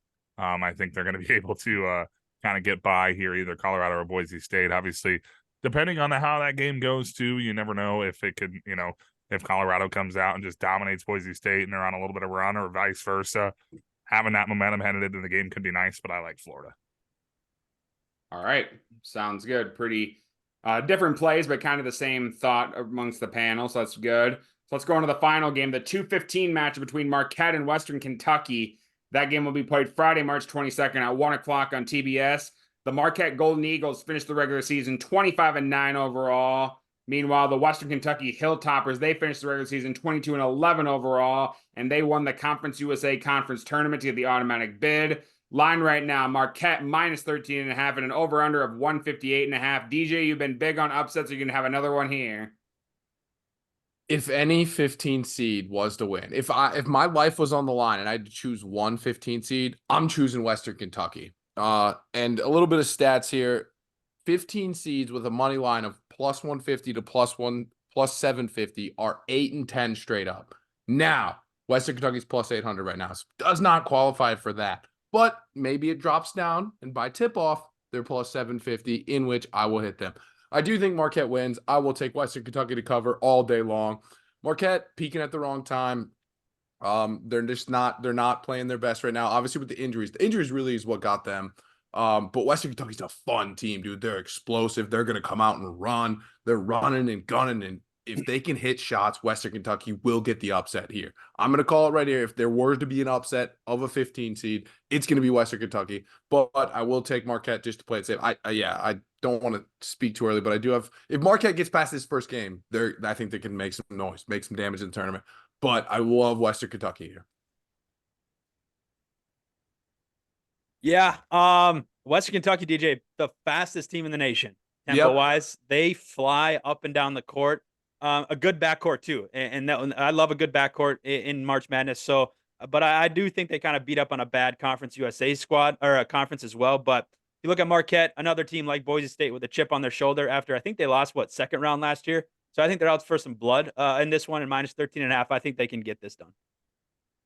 Yeah, I think one thing you guys aren't really looking at here is Western Kentucky, one of the fastest teams in the nation, but they are going up against a 6-man defense because of Shaka Smart not getting off the fucking floor whenever he is playing defense, basically with Marquette. So I like Marquette in this game. Western Kentucky, I think, can cover the 13.5, but I got to go with Marquette moving on. Yeah, I'll keep it short and sweet. I also like DJ said, props to Western Kentucky and the style of play they played. Marquette hasn't been playing very good. That's because Tyler Kolek's been hurt. Tyler Kolek, it does sound like he is a go for this game, and I think Western Kentucky's going to rally behind him, and I think they're going to cruise here. So I'm with Polk. I'm going to take them straight up, and I'm going to take them against the spread. So that is going to be my play for this game. So that'll do it for the South region. But really quick, fellas, let's just go through. Who do we have winning the South region of the March Madness? Pace, we'll start with you. I have Houston. I know I've been pretty chalk here in this one, but I do have Houston. Seeds. I know that's 3-1 seeds. I honestly, Pumbaa said it. Our dear friend Pumbaa. Like, I think there's going to be some upsets in this tournament, but I think like the top 1, 2, I could even maybe go as like top 3 seeds are going to dominate. I just kind of firmly believe that in this tournament when we get down to the nitty gritty. But I have Houston. But again, if you want a Cinderella story, NC State, that's your team. Sorry, DJ, but I'm going with Duke. I think Duke has a 4 seed. I think they could match up not great with Houston, but after watching that Houston against Iowa State game, Iowa State obviously a much better defense than Duke has, but I just don't believe in the Cougars after watching a performance like that that it won't happen, early on or someone early on in the tournament. And again, it just feels like Duke is one of those teams where if you're really high on Duke and everybody's high on Duke, they fail. And when everybody forgets about Duke, they show up and all of a sudden they're in the Final Four. So I got Duke. I think we're all going to have different ones here. And I know DJ and Pace are going to like this because they had an upset of this. But I really believe in this offense. I really believe in this team. I'm taking Kentucky to go to the Final Four. Boo. Yeah, if Marquette can get past Western Kentucky, and that's wild to say that if they can win their first game, I think Marquette wins this. But that's who I'm going with. And the reason why I'm anti-Houston is Houston can't shoot the 3, and their depth is minimal. Like Houston, yeah, they play great D, and their first 7 guys that play are really good. After that, it's pretty atrocious. They don't have anybody that plays. They got embarrassed by Iowa State. So I don't love Houston. That's why I have to go Marquette here. But I do love the idea of either JMU or NC State running the tables, man. I love the idea of one of them doing some crazy shit. I don't like Duke. I hate Wisconsin. I hate Duke. Hate Kentucky. Hate Tech. Like, I hate everyone in this group. I absolutely hate them. So I'll go with Marquette.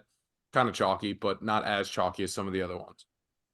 Okay, that's 4 different teams that we all have advancing in that corner of the bracket. So that's good stuff. But the South is a wild region. It is. I honestly think there could be so many upsets, or it could be chalky as hell. It could be one or the other. There's always a region that's like very, very chalky and then very, very crazy. I think maybe the East region with UConn is going to be pretty chalky, but I think this region you could see a lot of upsets happen. I agree, Kyle. I think this whole right side of the bracket, the last 2 we're talking about, I think there's massive chaos potential. Yes, I agree. Absolutely. We haven't even gotten into it, but I'm about to get wild in this next bracket. All right, well, let's get wild. Let's go to the Midwest region, the last corner of the bracket. Let's start with the 1-16 match between Purdue against the winner of Montana State and Grambling State. No line in this game. We're waiting the playing game results, but Purdue finished the regular season 29-4 overall. Meanwhile, Montana State finished the regular season 17-17 overall. The Bobcats won the Big Sky Conference tournament to the automatic bid. Meanwhile, Grambling State Tigers finished the regular season 20-14 overall. This is their first ever March Madness tournament appearance, so shout out to them. They won the SWAC regular season and conference tournament to get the automatic bid. Again, no line on this game, but Polk, will start with you. It can't happen 2 years in a row. It just can't. It just can't. I think Purdue is a better team than they were last year. We've seen them struggle a couple of times this year, but most of the time that's in raucous, road situations against some of the toughest place to play in the country. So I think no matter who they play here, I think they're going to win and they're going to move on. Now, if you look at the results of the play-in or the spreads when they come out, and maybe take Montana State or Grambling, just because there is that little back of the mind thing with Purdue. Maybe it's a little bit closer game than they would like, but they're going to win. Yeah, I'm right in line with you, Polk. Congrats to both those teams for making it in, but it's going to be a trouncing, I think, in the next round, and I think it's not going to be even close. I don't care what the spread is. I'm going to take Purdue. I just think this is a big statement when they need to win big here to get this off people's minds and stuff like that. So I'm going to take Purdue, regardless of who they play against the spread. Maybe a little pre-tell here. Maybe. I'm not saying for sure, but national champion teams have gone 46-14 against the spread since 2010. Now you're probably thinking, Purdue, bro, they suck. You're right. They do. But we remember a Virginia team that was the first 1 seed to lose. And what did Virginia do the next season? They won the freaking national title. So I'm just saying, based on advanced metrics, Purdue looks pretty good. I'll ride Purdue here. It's not even that hard. It's easy. Purdue. And I think them two losing in the Big Ten tournament, I think that just adds huge for this. If you're a good coach, you can motivate your squad with that. Like, boys, next time this happens, Edie, you're gone. You're in the G League at best. You're in Europe probably. Like, dude, if you can motivate your team with that loss, I agree. Yep. He'll be coaching with Purdue on the sidelines after this year if he doesn't make the G League. Yeah, I mean, you guys said everything. Purdue. I do think maybe just this is a betting mind in me. I think if Grambling wins, I think this spread's a lot larger. I think if Montana State wins, I think this is like in the low 20s. If Grambling, I think it's like the high 20s. But Purdue. Yeah, by the way, as a big guy, I got to stick up for Edie a little bit. There we go. Somebody had to. The Edie hate is there, and I understand it, but it is like over the top now to the point of like it can be used for Edie and for Purdue because it's so big now nationally. Before it was the Twitter thing. He's just tall. He's just big. Big Ten schools hated it. Everybody in the Big Ten just hated him. Now it's national. It's on all the ESPNs, all the talk shows that, Edie's just big. He gets all the calls, whatever. So they can use that to their advantage now too. And I could see Edie just fucking destroying one of these two teams. Just getting him the ball every single time and just letting him go to work, shooting 25 free throws and scoring 40 points and being like, take that. What are you going to do? He is kind of like a Luka Garza, though, where he could probably dominate in the NCAA. And then you get him up there and there's no real spot for him on a team because there's no real spot to put him on an NBA floor because he's too slow and, whatever. But I think Edie could use this hate to his advantage. How tall are you? Yeah, I'm 6'10". Okay. All right. So the big thing with Purdue is their guards are so much better than they were last year. And they shoot their guards last so much better. Yeah, they stroke it. Yeah. And last year their guards were terrible, and so that put a lot of pressure on Edie. This year the guards can actually open up the floor. I hate Purdue so much, but dude, I love this team. Yep, I agree. And one last thing before we go on to the next thing. Shout out to Edie, probably going to win Naismith Player of the Year for the second year in a row. Me and Polk took that bitch Kyle Filipowski as our Naismith prediction. But I do want to have it on record though that, and Polk I think agrees with me. Filipowski's a great basketball player. Still a great player. One of the best basketball players. He is a little bitch though. He got a little Duke in him. He stayed at Duke a little bit too long, got a little Duke in him, and that's fine. It happens. But yeah, I actually think I also had Caleb Love being a little bit of a surprise pick, but he was, I don't know, Arizona just is not talked about enough for that to be the case. And Edie just dominated. So that was your pick, DJ. Try to pick Filipowski, Filipowski, but then you pick Caleb Love. trash. And I hate Filipowski. He's terrible, and he cheap shot at a UNC player. Yes. Great Fucking basketball great. player, but he is a little bitch. But anyway, Well, Terrible and basketball player, major bitch. I agree. UNC cheap shots all the time, dude. They both fucking suck. Whoa! I said it. I said it. I said it. Control your I all said right, it. let's tone go. there, Let's bud. go on to the 8-9. Fuck Iowa, dog. Utah State and TCU. That game will be played Friday, March 22nd at 8:55 on TBS. Utah State finished the regular season 27-6 overall. They won the regular season in the Mountain West, but were knocked out in the conference semifinals. Meanwhile, TCU finished the regular season 21-12 overall. The line right now, TCU -3 and an over/under of 149. So, I mean, Utah State's pretty decent. I know we talked a lot about these Mountain West teams getting in over Big East teams. Utah State, I think, definitely deserve to get in. They have a very solid team. They're shooting 79 points per game, or they have 79 points per game. They're shooting 48.8% from the field. They have Mountain West Player of the Year and forward Grant Osabar on their team. And 86% of the public is betting on TCU right now, and I am fading the hell out of the public this March Madness. Give me Utah State +3. Yeah, the Mountain West kind of got a somewhat shitty draw. They got kind of fucked, and I think the Mountain West is low-key good. I would not be surprised if all, 4 Mountain West teams won. That's Boise State, New Mexico, Nevada, and Utah State. I would not be surprised. I think the Mountain West is very underrated. But I'm a Big 12 homer this year. I love the Big 12 conference, so I will go TCU. And this will be the last time I mention it, but 8 versus 9 matchups, boys. The under, 54-32. If you haven't heard, bet the under in every one of these matchups because it's 54-32. Yeah, I was on TCU, Kyle, and then you mentioned the public, and now I'm on Utah State. So I'll be taking Utah State here. I do think TCU, their starting 5 is good enough to win a game. But Utah State, man, doesn't seem they roll through coaches down there in Utah State, and they just continue to show up and make the tournament. So I'll fade the public on this one, take Utah State. Yeah, I think I'm just gonna stay with where I was at. TCU, it's hard to go against a Big 12 team. The Big 12 was really good this year, and TCU, I think, kind of came out of it a little bit underrated out of the conference. Not a lot of people are talking about TCU. I think they've got a chance here with the draw that they have to go a little ways if they want to kind of try and surprise a team like Purdue, and then after that, who knows who you're going to run into with. We'll get to it later with some of the teams that we've got coming up with some injuries and stuff like that. TCU could be one of those surprise teams of the tournament. I will say Purdue kind of got fucked because Utah State and TCU are both going to be a tough matchup in round 2. Like whoever wins, that is a tough. Utah State has a size. TCU played in the Big 12. Like tough. Yep, for sure.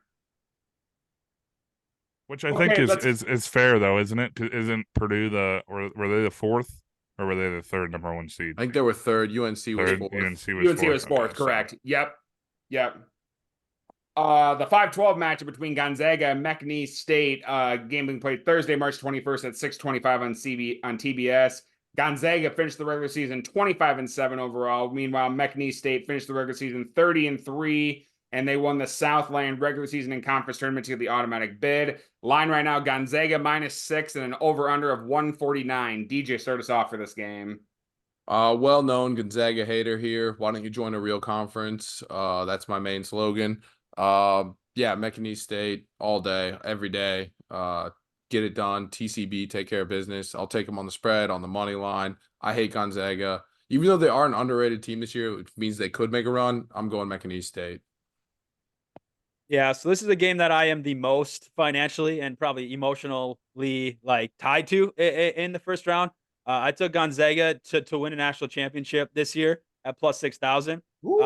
Just a couple 10 bones to win 600. I just think, again, in my bracket that I have, I think there's a path for them to get there, and then possibly meet Creighton in the Sweet 16, there's some history there too. So I like Gonzaga in this one, but I think McNeese State, I think they covered. They got some transfers from some big schools. I think Will Wade, right, from LSU, coaches this team right now. They had a hell of a turnaround from last year. So I think McNeese State covers this one. Gonzaga wins. It's going to be a tough one for Gonzaga. I think this could be their toughest game out of their first 3 games.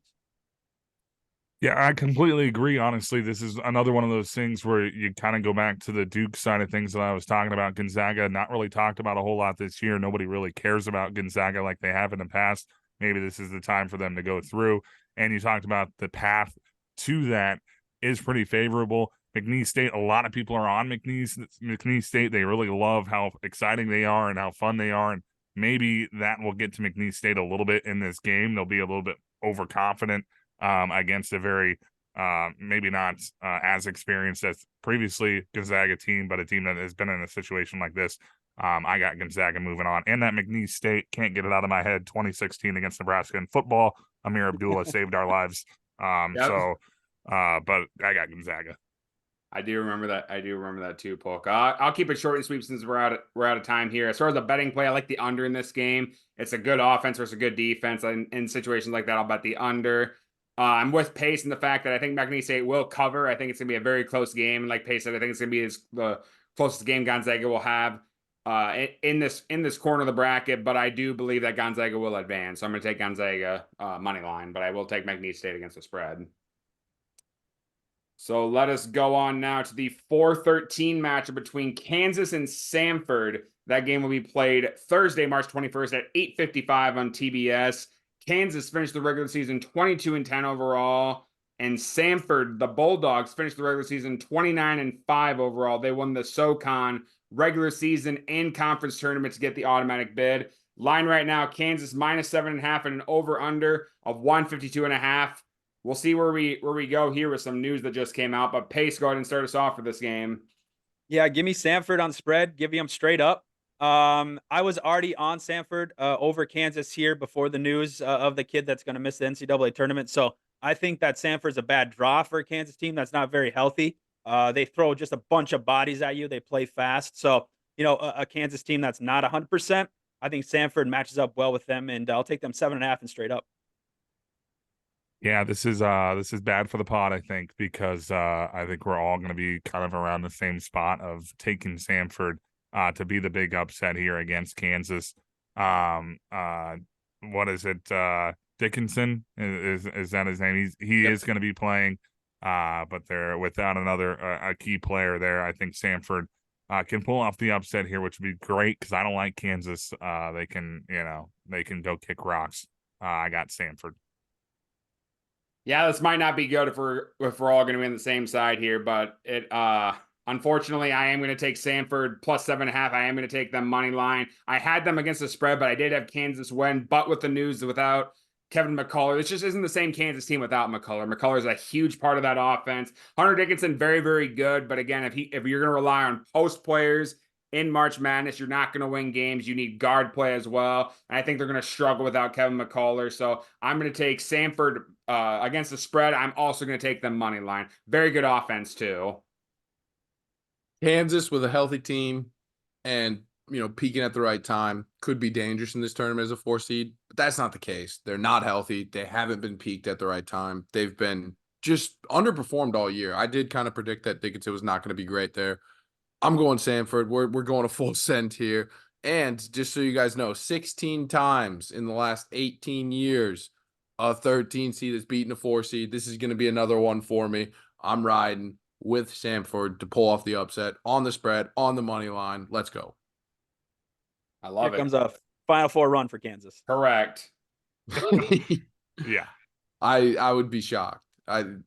Now, Pace, as the guy voted Kota Copper most likely to fade a group send, are you willing to sprinkle Kansas on the side after hearing this? Or I mean, thank you for bringing that up, but absolutely no way. I don't think KU gets it. I mean, Samford, again, I know we're all on them, so KU will probably win, but it's Samford for me. KU, a weird couple of years, right, in the tournament. Last year, they didn't have Bill Self. 2022, they win it all, I believe. And then that COVID year, like they were going to win it all, and then it got shut down. So and then if this year they get bounced right away, just a very odd, 5 years there. Yeah. Spot on analysis. For sure. All right, gentlemen, we got 4 games left. Let's go to the bottom half of this bracket. Let's go to the 6-11 matchup between South Carolina and Oregon. That game will be played Thursday, March 21st at 3 o'clock on TNT. South Carolina finished the regular season 26-7 overall. Meanwhile, the Oregon Ducks finished the regular season 23-11 overall. They won the Pac-12 conference tournament to get the automatic bid in March Madness. Line right now, South Carolina -1.5 and an over-under of 132.5. Polk, go ahead and start us off. Yeah, I have this is another one where I have no idea anything about any of these teams. South Carolina, Oregon. I trust the SEC a little bit more than I do the Pac-12 this year. So I'm probably going to ride South Carolina. I know that kind of ruins the next round being Oregon and possibly Creighton, with the dipshit that coaches Oregon being formerly a Creighton coach. Oh, yeah. So that would ruin that little storyline. Oh, boo-hoo, tough luck there. But I think South Carolina is going to get the win here. I'm actually going to go opposite against you, Polk. Again, I like teams that are going to March Madness hot. Obviously, Oregon, they won the Pac-12 tournament. They beat Arizona to get in.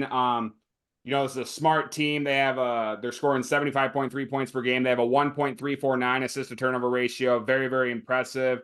Very solid center and guard. You need both of those here. South Carolina, very good defense, but I'm going to go with the hot team, and I'm going to go with an upset here, and I'm going to take Oregon over South Carolina straight up and against the spread. Yeah, do you guys remember that South Carolina team that went to the Final Four that one year? This is kind of what that South Carolina team reminds me of. But we once watched Oregon State go from not making the tournament to winning the Pac-12 to then going to the Sweet 16. So I'm running with Oregon, but if South Carolina wins this game, if they can win this game, they might make it. They might make a crazy run like they did. It reminds me very similar team to that team that ran it to the Final Four. I'm going to Oregon here. As I mentioned, an 11 seed has made it to the second round every year since 2004. In addition, 11 seeds, 26 and 26 straight up against the 6 seed. And then lastly, 11 seeds getting more than 40% of the bets are 31 and 14 against the spread. Let's ride. Let's go Oregon. But just note, if Oregon doesn't win, South Carolina might run to the Final Four. Who was that head coach again? Frank Martin, was it? Yeah. Something like that. Frank something. Yeah, I think I remember that. Let's see. Oregon, I love them. This is my heaviest bet of the first round, so give me the Ducks. Dana Altman, I know Polk kind of talked about him there a little bit, but they made it. Yeah, he was hired 2010. I think they first made their tournament in 2013 with him, and he's just been winning games anytime they get in. 14-7 straight up. Give me Oregon in this spot. All righty. Sounds good, gentlemen. Let's keep moving down the bracket. Let's go to the 3-14 match between Creighton and Akron. That game being played Thursday, March 21st at 12:30 on TNT. Creighton finished the regular season 23-9 overall, and Akron finished the regular season 24-10 overall. They won the MAC conference tournament to get the automatic bid. Line right now, Creighton -11 and an over-under of 141. So I know, Polk, you're a big Nebraska guy, so obviously you hate Creighton and stuff like that. I'm going to talk pretty highly about Creighton just for a second here. Very, very solid offense, shooting or scoring 80.5 points per game. They're shooting 48.6% from the field. They have three solid offensive players in Trey Alexander, Baylor Shireman, Ryan Kalkbrenner. Just an all-around very solid team. I like Creighton a lot, so I'm going to take Creighton -11. And I'm going to take them straight up here. I'm going to shit on Creighton for the next 10 seconds. Creighton fucking sucks. I must have bet on every one of their 9 losses. Every time I bet on them, they lost. Every single time. So I bet on all 9. You're welcome, Creighton. I got all 9 losses. Akron all day. Akron on the money line. Akron on the spread. This is an upset. This Creighton team blows. They're not very good. They're too white. They're not good enough. Let's go Akron. Ohio. Okay, I don't know how to follow that up, but I like Creighton. I think they're very good, but I'll take Akron on the spread here. I think Creighton wins this game, but Akron, sneaky good team. Watch out, maybe sprinkle money line in Akron, just a very, very little amount. Deposit your mortgage on Akron money line, yes. Or that too, yes. Yeah, I think Creighton, I fucking despise Creighton. I hate them a lot. Like, I really, really, really don't like Creighton. And they seem to kind of demolish bad teams this year and play really well against really good teams, and then those middle of the road teams, they just were fucking horrible. They were very streaky up and down. They can shoot the three really well. Some games, like they did against Nebraska, they could not miss against us. And then there's other games where they just get absolutely blown out and they look like dog shit. So I don't like Creighton. I hate Creighton. I like them in this game probably against Akron just because I think they're going to come out and play really well. But I don't like them, down the road because I think they're just they're not a great team. They're gonna slip up again. They better. All right. Sounds good. So we got 2 more games left, gentlemen, to discuss. It's been very good. So I'm excited to talk about these last 2. Let's go on to the 7-10 match between Texas against the winner of Virginia and Colorado State. That game is being played as we record right now. Colorado State up 44 to 25 against Virginia. Virginia scored 25 points in 30 minutes of play. So we'll see if they can find a way to score here or not, but no line, obviously, as we're waiting the result of the playing game. Texas finished the regular season 20-12 overall. Virginia finished the regular season 23-10 overall, and Colorado State finished the regular season 24-10 overall. But DJ, go ahead and start us off. As I've mentioned, since the beginning of the first 4 teams, one of those teams has made it to the second round. And I like this Colorado. If it would have been Virginia winning this game, I would have been like, nah, give me Texas. But I know Colorado State's going to win because they're up 20, and I'm watching it right now. So, yeah, give me Colorado State on the money line, on the spread. Texas, I love the Big 12, but nah, give me Colorado State.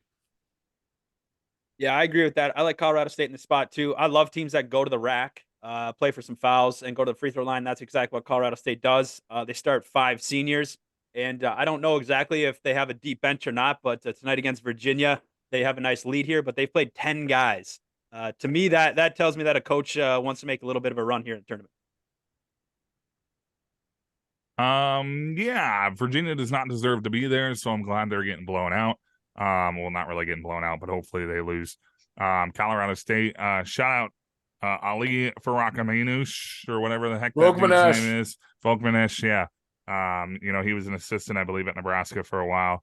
And is a UNI, I think, legend Yes. from the tournament. So shout out him, but either way, I think I'm going with Texas. They're kind of one of those teams, again, out of the Big 12 that I don't know people talking about as a 7 seed. They were really high on them early in the season, and, they kind of had to go through that gauntlet.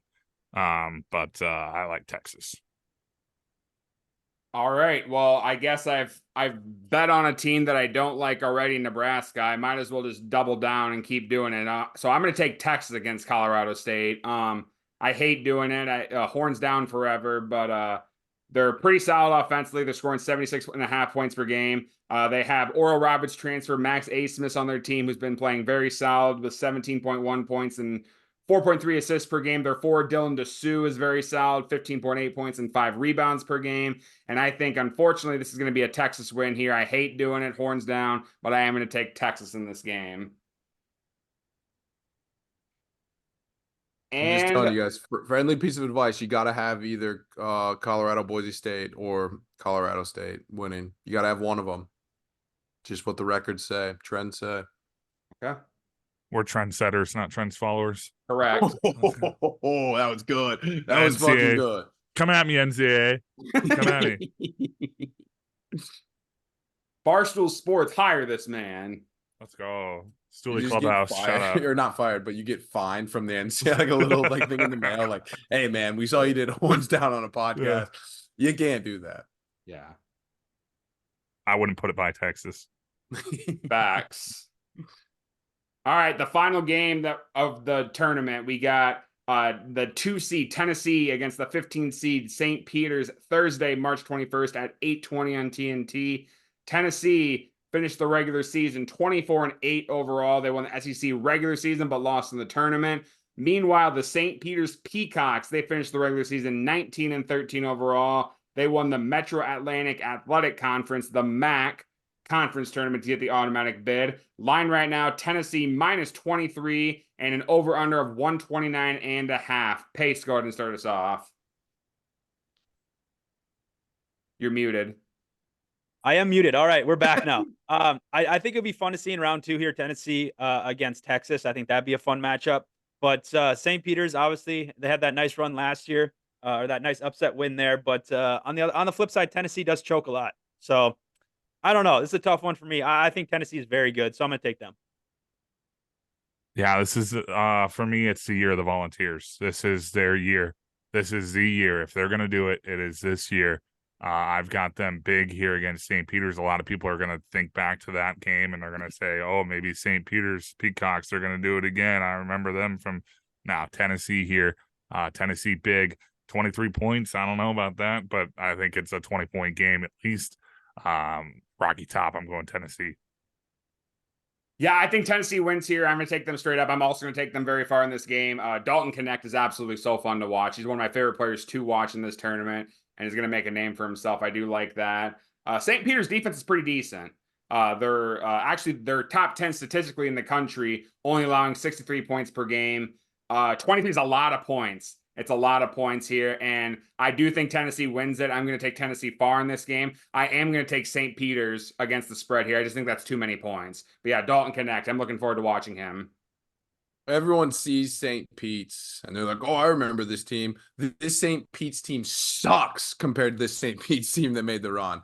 Yeah, their defense is great against terrible competition. Their offense is atrocious. The 19 and 13, they somehow found a way to win their conference tournament. Nah, give me Tennessee. Give me the Vols. Tennessee has something to prove after the SEC tournament. They got embarrassed. They got something to prove. They're going to shellac St. Pete's. It's going to be ugly. Give me Tennessee all day.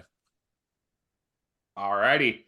Sounds good, gentlemen. So to round out the Midwest region, let's just talk really quick. Who do you guys got winning this corner of the bracket, the Midwest corner of the bracket? Polk, we'll start with you. I've got the Tennessee Volunteers. I know that, like, Pace mentioned it. They always seem or tend to seem to kind of slip up like they did in the SEC tournament. But I just really like Tennessee. I talked about them in our pre-college basketball show with you guys earlier in the year about Tennessee maybe being that team that could surprise some people and be standing alone at the end of the season. I got Tennessee here in this Final Four. All right, sounds good. We're friends, Polk, right? You were always going to be friends no matter what happens. Yeah, I know Don't it's say coming. it, Kyle. I know it's Don't coming. do it. You guys are going to Don't. DJ. Don't. Terrible. I'm taking Creighton to go to the Final Four. Ooh. I like this offense. I think they have a lot to prove. I think they have unfinished business. I'm taking Creighton. Be tough when the Zips end up winning game one, but hey, Ooh. respect to you. I've looked at a lot of advanced metrics, and champions have to fit a certain tier of advanced metrics. And I hate Purdue, but when you consider advanced metrics, I love Purdue. I think this is the exact same situation as Virginia losing to the 16 seed and then winning it the next year. Purdue lost to the 16 seed. They're going to win it this year. I got to ride with Gonzaga. I know it's a homer pick, but I've went chalk and I can't go all chalk here. So I'm taking Gonzaga. I got the future on it. I'll be watching them like a hawk. And the only reason kind of for me is they're underrated. Nobody thinks they can do it. All those years, everyone was on top of them. It's Gonzaga's year. It's Gonzaga's year. They failed every single time. Going under the radar here with Gonzaga. All righty. Sounds good, gentlemen. Well, let me stop sharing my screen here really quick. But hey, that was a lot of fun. It was good to chat it up, and we might have gone overtime a little bit, but Come on, we have to do our national champion. I didn't have that plan, but we can certainly do that. We have to at this point. We can't do a Final Four and not do a national champion. We've never done a national champion, so I didn't even We think have of that. to. Okay, let's do it. Let's do a national champion. I think I'll go. I think it's the best team in college basketball. I think it's the team that I think a lot of people are going to ride with. It's chalk, but I think you got to go UConn. That's what I'm going to take. All right. Yep. I got UConn, Baylor, Marquette, Purdue. It's UConn versus Purdue in the championship. Give me Purdue. Advanced metrics. Let's go.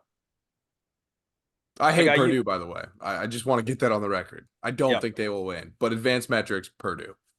Analytic guy over there. I got UConn, UNC, Houston, Gonzaga, and I'll go with Kyle here. I'm taking UConn to go back to back. I'm trying to think. I got UConn, UNC, Duke, and Tennessee. I've got UNC and Tennessee in the championship game, and hopefully this comes out over the podcast. Can't hear it. Sadly. Damn it. Okay, music playing. It says can't hear it. Tennessee, Rocky Top. Ooh, all Tennessee right. wins it all over UNC. DJ was ready. Yeah, you got me a little too hyped there. You I do teased like him. UNC in the championship game. That's a great call there. Genius, actually. Yeah, but Um, Tennessee just have to do it. If they don't, it's kind of like this is like my West Virginia. A couple of years ago, I picked West Virginia to go all the way. It was their year. If they were going to do it, it was that year. If not, things were going to fall apart. This is Tennessee's time to do it. What happened West Virginia that year? They lost like the second round, and then they just have been garbage ever since. They had And I that was like, one where they went to like the Final Four though, like within the Yeah. last 6 to 7 years, maybe. Yeah. Yeah, it was like 4 years ago, 5 years ago that I picked them Okay. to go, and then they lost like second round, and it was like, all right, cool, we'll just never do that again. So I did forget to mention my Final Four is UConn, UNC, Kentucky, and Creighton, and I have a UConn Kentucky final with UConn winning. I said UConn already, but that's where I'm going to go. But gentlemen, we might have gone a little over 90 minutes, but I don't think much. I don't truthfully think much. I think this is very good. This sure beats the hell out of doing it for 3 hours. So I think this is very, very good. Pace and Polk, I know this took a lot of prep time from you guys. I know it took a lot of time to kind of research and do stats. We do appreciate it. And yeah, this is fun. We got to have you both on again very soon. Obviously, you're both recurring guests, so we're looking forward to having you on again. yes, sir, appreciate it. Yes, sir. Absolutely. Thank you, guys. Yeah, appreciate you guys coming on. This is an amazing show and pretty quick for our standards, very quick. So I'm impressed with you guys. I think if we had to blame someone for going long, I can look in the mirror. It's probably me. I'll count the 6 bush lights I deleted in this time and factor that a little bit. I got a little more emotional in the second half when I started pounding them, but I'm just excited for March Madness. Go UNC. GBR. GBR. There it is. All right, boys. Tar Heel. So dumb. Well, this was fun. I'm back because I look fresh as hell in this jacket. This was fun. I appreciate you guys coming on. This was great. But yeah, that'll do it for our March Madness preview show and for episode 103 of Gambling Feud. You can find me on Twitter at Kota Kyle. DJ for 103 episodes. Wrap it up for us, buddy. You can find me on Twitter at DJ Low 4422. Thank you for tuning in, and tune in a couple weeks. I am sure we'll have an amazing episode about something. What it will be, TBD. Yep. See you, boys. Good luck with your brackets. You too. Thank you. Go Tar Heels. GBR.